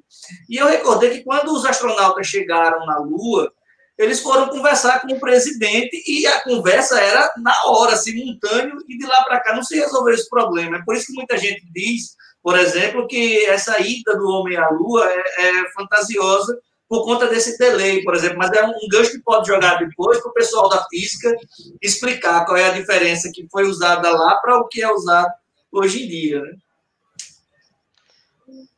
Tiago, se quiser falar, fica à vontade, Tiago. A gente não tem muito tempo para detalhar muito, né? Basicamente, né? Você tem aí as frequências de rádio. Aqui nós temos vários processos, né? A frequência de rádio é uma frequência mais direta, né? Por exemplo, há um delay também numa transmissão ao vivo de uma TV. Quando o jornalista no estúdio faz uma pergunta, o cara demora um tempo, porque essa comunicação tem que ser jogada para a antena, para o satélite recebe e retransmite. Apesar de ele fazer tudo isso na velocidade da luz, mas há sempre um delayzinho justamente desses equipamentos. E a comunicação entre os cientistas e aqui a Terra é feita por ondas de rádio, né? É feito de forma direta, sem haver um receptor, um emissor, tá? No meio do caminho, né? Claro que tem que ter um receptor e um emissor. É por isso que eles não mandaram uma nave agora para o planeta que não é mais planeta, para Plutão, né? E ela consegue se comunicar e mandar fotos, né? De uma distância muito longa, justamente por conta dessas ondas de rádio, né? Essas ondas eletromagnéticas. Né? Então, basicamente é isso. E aí, para tu voltar... Assim, pode falar. Para tu voltar e concluir sua linha de raciocínio, pegar o gancho aqui da Yanara, que ela pergunta, né? Será que o SUS não ia cobrir, não, o custo da fabricação de 3D? E aí eu acho o seguinte, o Davi até comentou ali algo importante, né? Devido à corrupção, acredito que não. Às vezes ele não está custeando nem uma luva de 50 centavos, imagine a impressão 3D. Não estou falando que o SUS é ruim, ao contrário, estou falando com relação à corrupção e o mal humano, o ser humano, exatamente, que não vê que aquele pobre lá que depende do SUS é humano também, né? Então, por isso aquela indagação, será que vai chegar para o humano mesmo ou só para quem é rico? E um bom filme para debater essa desigualdade do acesso à tecnologia é o Elysium. O Elysium é muito bom para debater essa questão de acesso à tecnologia. Verdade, um excelente filme para tratar sobre isso. Mas, para fechar aqui o meu raciocínio nesse sentido, pessoal, de fato, o grande problema que a gente tem hoje com as tecnologias não é a produção de fato. Quando você pega o teu celular, o custo do material envolvido ele não é tão alto. Esse não é o grande ponto.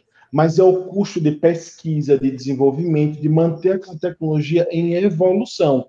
Imagina, vamos imaginar isso que eu falei de 10 anos atrás, o pessoal trazer a construção de um pulmão, por exemplo. Veja, a gente está 10 anos depois daquele momento que eu vi.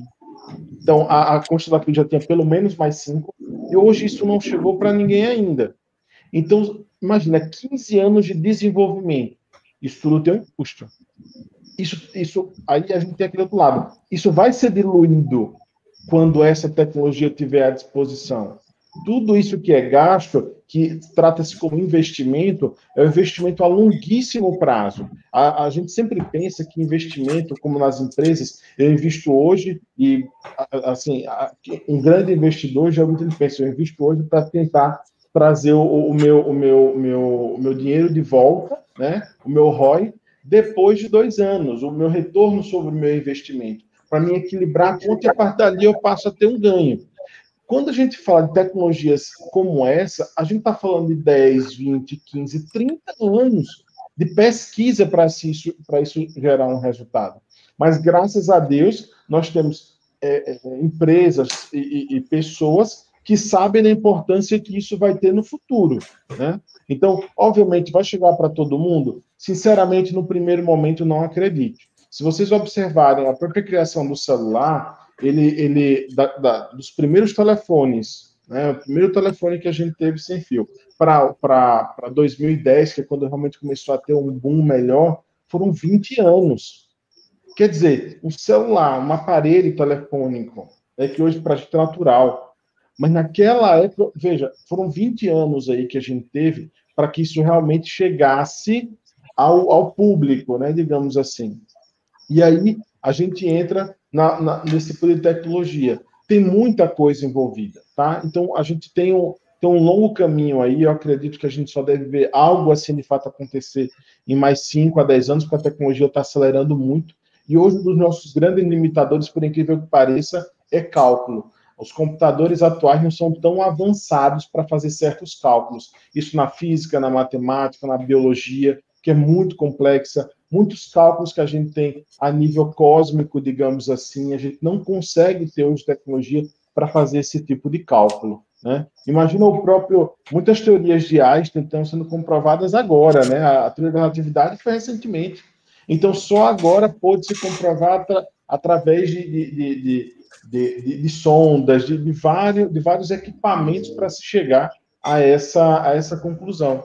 Obviamente, são pessoas incríveis que fizeram isso há 300 anos atrás, 200 anos atrás, 100 anos atrás. Então, isso é muito bacana, tá? E aí, para poder fechar, eu queria trazer para vocês aqui, deixa eu trazer aqui essa minha tela. Primeiro eu trouxe aqui, né? Ela operando, eu não lembro o nome dela, para ser bem sincero, tá? Não lembro. Davi, você lembra o nome dela? Dorothy. Cadê o Davi? Dorothy. Então, ela está operando ali o IBM, né? O 707.000. Uma máquina, obviamente, monstruosa. Isso aí era um computador, né? Um computador, nessa época, ele ocupava uma sala gigantesca. Ele aquecia muito, inclusive, e ele, de fato, ele conseguia trazer ele conseguia trazer um pouco mais de velocidade, na verdade, muito mais velocidade. Então, o cálculo se demoraria um dia, seria feito em horas, demorava meses, ele iria cair para alguns dias. Mas ele envolvia uma linguagem de programação, tá? Aqui, se eu não me engano, era a linguagem Fortran que era utilizada, mas ela não era como a gente tem hoje um teclado que você digita. Ela era um cartão, literalmente um cartão perfurado. Então, você tinha que perfurar esse cartão no local correto e inserindo na máquina para que ela fosse juntando aquelas partes, aqueles bits. E aí volta naquela ideia do bit, né? Então, você tem quando não é furado e o furo. Então, veja, sem furo, com furo, 0 e 1, tá? Então, isso aí é muito importante, foi muito importante, e nem todo mundo, pouquíssimas pessoas no planeta conseguiam operar e fazer esse tipo de programação. Hoje, a nossa programação, pode falar, Fábio. Não, só chamar a atenção que um monstrão desse apenas para cálculo, né? E hoje a gente tem algo bem menor com uma funcionalidade muito maior. A gente tem aparelhos telefônicos hoje que são mais potentes do que 90% dos computadores que a gente tem. Então, assim, um celular hoje, flagship, que a gente chama, né, que são os de ponta, eles têm uma tecnologia que há 5 anos atrás, 10 anos atrás, estariam os melhores computadores que a gente tivesse à disposição. E isso está na palma da mão hoje, com muito mais eficiência, inclusive energética. Porque a gente deve lembrar que um dos grandes problemas hoje é a eficiência energética. O ser humano hoje, por que essa busca desenfreada por energia? Porque a gente consome cada dia mais energia. E para que isso seja compensado, a gente precisa de caminhos. É daí onde vem a energia eólica, que nos permite uma energia mais limpa, mais sustentável. Eu não vou entrar na parte geográfica, senão o Geraldo toma minha fala aqui, eu termino mais. Mas a gente tem os combustíveis fósseis, a gente tem uma série de coisas aí que influenciam diretamente nisso, tá? Vou avançar aqui um pouquinho, só para a gente fazer um fechamento nesse ponto, a gente está bem apertado no tempo. Esse site aqui, pessoal, é bem bacana, depois eu passo o link para vocês, tá? Início da Guerra Fria, ele coloca aqui com 1947, depois ele vai trazer aqui para a gente que não houve conflito direto, tá? E aí ele avança lá para a missão espacial Sputnik. Só que essa missão ela não é americana, ela é russa. E a partir daí os Estados Unidos foram pressionados. Peraí, eles são comunistas. Como é que eles estão? Eles são soviéticos lá. Como é que eles estão conseguindo ter mais tecnologia do que nós como capitalistas? E aí a gente gera um embate muito grande. E aí o Eisenhower, se não me engano, foi pressionado e eles fizeram o lançamento criaram a NASA, na verdade, né? E aí vocês observam que a NASA foi criada, não dá para ver na imagem, deixa eu ver se eu consigo só dar um zoom aqui para melhorar um pouco. A NASA foi criada, pessoal. Agora melhorou. Agora ficou melhor. Foi ali, melhorou, né? Pronto, perfeito. 58, né, mais ou menos? Em 58, pessoal. E veja que a missão Apollo 11, ela foi feita... Uma coisa importante sobre isso, a primeira criatura, o primeiro ser vivo no espaço foi um cachorro, tá? E o que acontece aqui, eu não vou abrir pano para manga, mas engraçado, né? Que foi mandada, coincidência ou não, uma cachorra e não um cachorro, né? Então, não sei porquê, mas coincidência ou não, mas... Será? Fiquei pensando nisso depois da discussão de vocês. Mas o fato é que eu não posso puxar muito, senão vocês vão querer tomar minha fala. Mas o ponto é, a gente teve 58 a NASA sendo criada, a missão Apollo 11 em 61, porque se percebeu que a gente tem que mandar o ser humano para o espaço. A gente tem que ganhar dos russos em algum momento, né? A gente não pode ficar para trás. E aí é feita essa missão, a Apollo 11. E percebam que a missão começou em 61. O primeiro homem a orbitar a Lua, ele veio acontecer aqui, ó, em 61, tá? Mas ele não é americano. Ele é novamente russo, Yuri Gagarin. E aí, pessoal, eu até tenho aqui uma simulação, mas eu não vou mostrar por uma questão de tempo. Mas o fato é que o que se esperava é que essa cápsula, esse foguete, chegasse à Lua de fato e pousasse, fincasse lá. E aí, vejam quanto tempo isso demorou, e aí, de fato, os americanos ganharam essa briga nesse sentido, nesse aspecto. E vejam que essa vitória só veio acontecer em 16 de julho de 69. Ou seja, como o Thiago muito bem comentou, do começo da NASA, da criação, passam-se aí 11 anos. Então, 11 anos para conseguir encontrar o cálculo correto para se chegar à Lua e desenvolver as tecnologias corretas para se chegar. E aí eu volto para aquela questão da impressão de obra novamente. Hoje a gente não é... Pode falar. Hoje a gente está vendo a galera tentando chegar em Marte. Tem uma missão chinesa, uma missão da Arábia, que já foi lançada, essas duas missões, e a terceira foi a missão norte-americana. A previsão é tentar ir a Marte em 2025. É um pula daqui a pouco. E tem candidatos, assim, aos rolos, porque é bem provável que o cara vá, mas ele não tem noção se vai poder voltar. Então, ele está assinando um contrato de risco. cara que já tá lascado nessa vida de meu Deus, não tem nada a perder, não. Mas eu acho que foi a alma da cachorrinha laica aí que reclamou, viu? Mas, João, eu queria chamar a atenção para uma questão, para a gente não romantizar demais, né? A gente falou e tal dessa corrida espacial, óbvio, teve muito benefício, essa disputa. É óbvio que a galera em tese já estudou o assunto e sabe que não foi tão bonitinho assim, né? Essa disputa não é só uma concorrência tecnológica, vale ressaltar que não houve um confronto direto, mas houve indireto, né? Como, por exemplo, tanto os Estados Unidos quanto a União Soviética financiando guerras em outras regiões. Inclusive, nessa luta aí para ver qual sistema econômico ia pegar ou não, a gente pode dizer que o Brasil também foi influenciado nessa questão, tendo em vista que em 64 a gente teve um golpe militar e iniciando o período de ditadura, e tantos outros confrontos que ocorreram, né, Coreia, Vietnã e por aí vai, que a gente não vai detalhar agora, mas lembre, galera, muita gente morreu nesse meio tempo, nessa disputa. Então, a Guerra Fria não foi um confronto direto entre essas duas potências, mas lembre que bagaceira ocorreu nesse meio tempo. Era só esse gancho para a gente não romantizar também, né?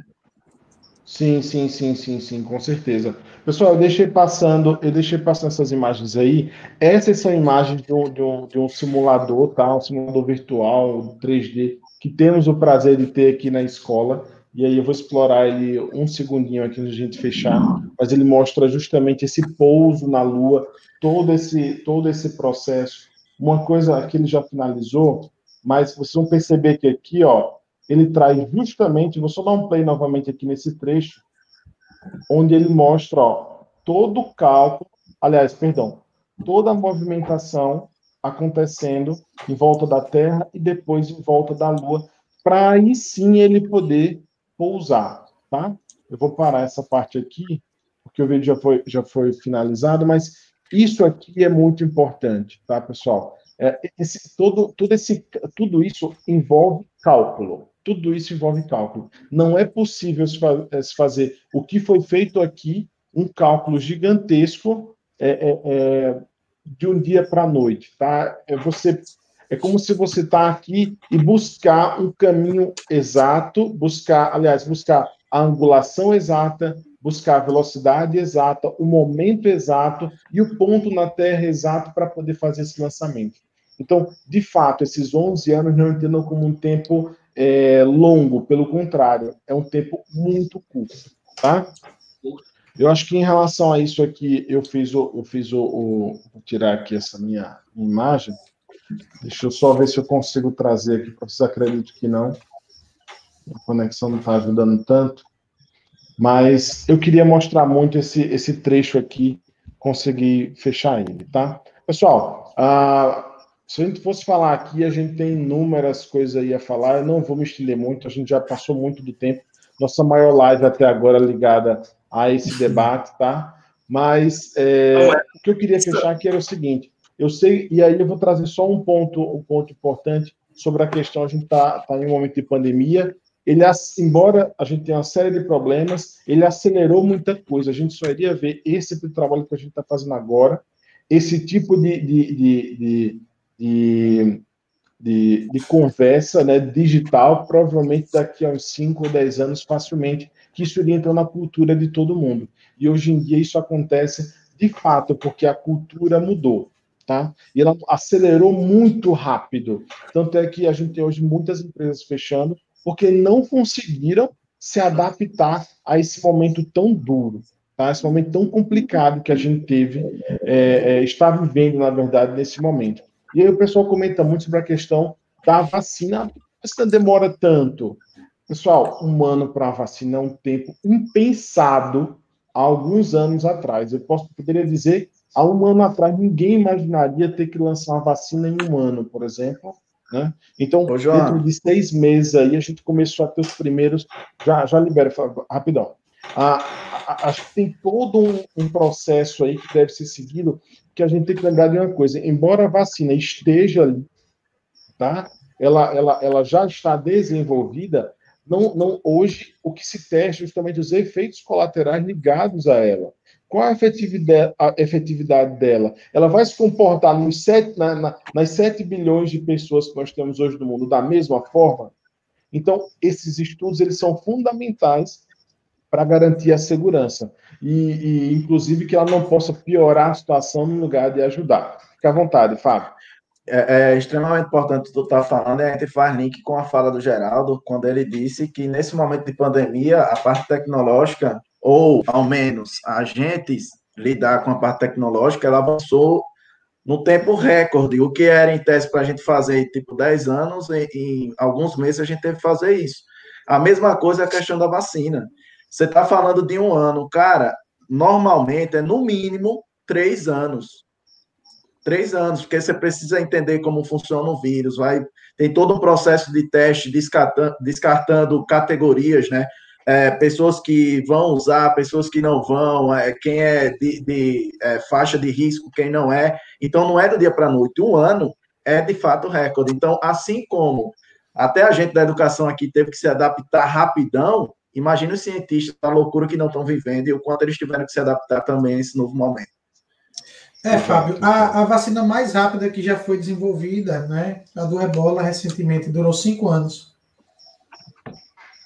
E aí, eu vou fechar com uma reflexão, até por uma questão de tempo, mas assim, eu não sei se quem está nos ouvindo ou nos vendo sabe disso, mas a gente tem a vacina da gripe, mas recentemente foi feita uma nova versão, vou tratar assim, tá?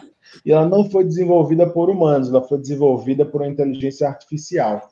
E é a vacina mais eficiente criada para gripe, tá? A gripe comum, digamos assim, já criada até hoje.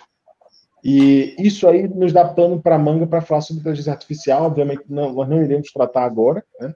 Eu acho que todos aí já estão imaginando a finalização, mas fica como reflexão junto do que o Fábio trouxe também, tá? Inteligência artificial é uma coisa que preocupa muita gente, principalmente quem trabalha com inteligência artificial, até onde é que ela vai, tá? Então, só para trazer mais uma reflexão para vocês aí, busquem, porque esse é o futuro que nos espera, tá? Não achem que a tecnologia vai morrer, não. A tecnologia está aí, ela cada dia está mais presente no nosso dia a dia. Ela vai matar. Esperamos que não. Mas, pessoal, gostaria de agradecer demais a participação de todos vocês, Fernanda, Tiago, Davi, Geraldo, Fábio, quem participou dessa jornada aí de quase 1h50, o tempo de um filme, né? O tempo de um filme praticamente. Então, assim, muito obrigado pela participação de vocês aqui. Muito obrigado a quem está nos assistindo ou nos ouvindo. Muita gente deixa ali o celular do lado, deixa na TV e vai ouvindo também, não pode estar sempre vendo. Mas muito obrigado a todos. 2 passos para cada um dar o seu tchau aí para a gente poder encerrar. Já saio de tela aqui. Muito obrigado, pessoal. Primeiras damas. Vamos lá, então. Quero deixar uma reflexão, Joana, uma frase muito importante, né, que assim, foi uma das frases que mais que impactou, né? Ele pergunta, a moça lá, ela pergunta assim para o juiz, né, com qual propósito você se levanta todos os dias? Qual o seu objetivo e como que você quer ser lembrado daqui a 100 anos? Né? É um propósito, assim, é uma frase que reflete muito e eu acho que nós devemos nos perguntar isso todos os dias, né? Qual o propósito daquele dia e o que você se imagina fazendo ou que as pessoas lembrem de você durante o período posterior, mais à frente. E é isso. Vai lá, Davi. Não, de minha parte, eu só queria ressaltar o seguinte, que o ser humano, ele conquistou a Lua e o espaço sideral. A gente precisa agora, urgentemente, conquistar a igualdade social. Só isso de minha parte. Valeu, galera. Foi uma honra estar no meio desses titãs aqui. Brigadão e até a próxima. Então, eu queria agradecer a oportunidade, mais uma vez, de estar aqui trocando a ideia com esses craques aí. E, galera, é isso. Eu queria só pedir para que vocês fizessem a reflexão em tudo que a gente falou aqui, desde a questão racial, questão social, da luta da mulher. E lembre, com relação à questão social, que você não é melhor que ninguém. Você é só mais um no mundo. Não ache que você é o bambambam, não. Então, seja humano e, no mínimo, seja justo e lute pela igualdade. Ou seja, eu não tenho que ser melhor que ninguém, nem ninguém melhor que eu. Que todos tenham a mesma oportunidade para que cada um siga o seu caminho da melhor forma. Essa é a minha mensagem. Valeu, galera, e até a próxima. Bom, pessoal, de mim fica a seguinte mensagem, né? Acreditem sempre na ciência, tá? Sempre verifiquem se a questão, se uma notícia, ela realmente é embasada, se ela é verdade. Sempre verifique se alguma coisa tem uma comprovação científica, né? Nada de achismos. O conhecimento se faz através de metodologias científicas. Então, fico por aqui, uma boa noite e até a próxima live. Galera, forte abraço. Todo mundo já falou o que tinha de falar. Tchau, Deus abençoe a todos. Fui, ou fomos.